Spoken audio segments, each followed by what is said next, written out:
விரைவில் திமுகவுடன் விசிக இணைய இருக்கிறதா? இது சாத்தியமா? உண்மை என்ன?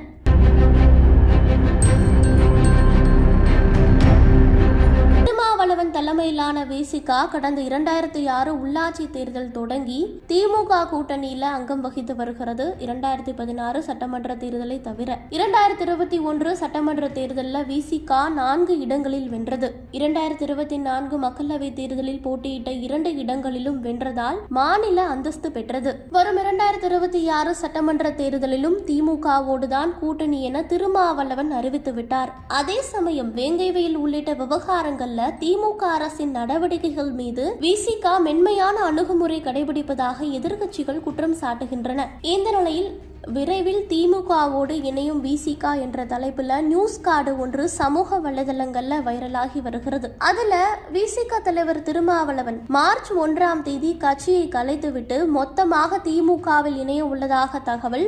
முதலமைச்சர் மு.க. ஸ்டாலினுக்கு பிறந்த நாள் பரிசாக கட்சியை திமுகவில் இணைக்க திட்டம் என இடம்பெற்றிருந்தது. ஒரு எக்ஸ்பைனர் முதல்வருக்கு பிறந்த நாள் பரிசாக திமுகவில் திருமா அண்ணனுக்கு என்ன பதவி பொருத்தமாக இருக்கும் என்று குறிப்பிட்டிருந்தார். மேலும் எக்ஸ் வலைதள பயனர்கள் இதே வைரல் கார்டை ஷேர் செய்து வருகிறார்கள். உண்மை என்ன? வைரல் கார்டின் உண்மைத்தன்மை குறித்து சரிபார்க்க சஜ குழு விசாரணையை தொடங்கியது. வைரல் கார்டில் நியூஸ் 18 தமிழ்நாடு டெம்ப்ளேட் இடம்பெற்றிருந்ததால் அதன் சமூக வலைதள பக்கங்கள்ல ஸ்கேன் செய்த போது அது போன்ற எந்த கார்டும் நமக்கு கிடைக்கவில்லை. அது தொடர்பாக செய்திகள் ஏதேனும் வந்துள்ளதா என்று கூகுளில் தேடிய போதும் நமக்கு எதுவும் கிடைக்கவில்லை. இது தொடர்பாக நியூஸ் 18 தமிழ்நாடு டிஜிட்டல் பிரிவு நிர்வாகி விஜயை தொடர்பு கொண்ட போது வைரல் கார்டை தாங்கள் வெளியிடவில்லை என்றும் அது போலியானது எனவும் தெரிவித்திருக்கிறார்கள். மேலும் வைரல் கார்டு போலி என்பதை நியூஸ் 18 தமிழ்நாடு சமூக வலைதள பக்கத்தில் வெளியிட்டு இருந்ததையும் நாம் கவனித்தோம். இது தொடர்பாக விசிக துணை பொதுச் செயலாளர் வன்னியரசு என்ன தெரிவித்திருக்கிறார் அப்படின்னா,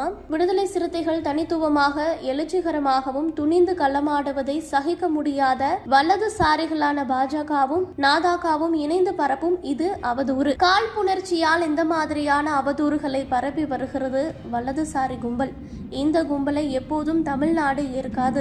அவர்களின் நச்சு கருத்தையும் ஏற்காது.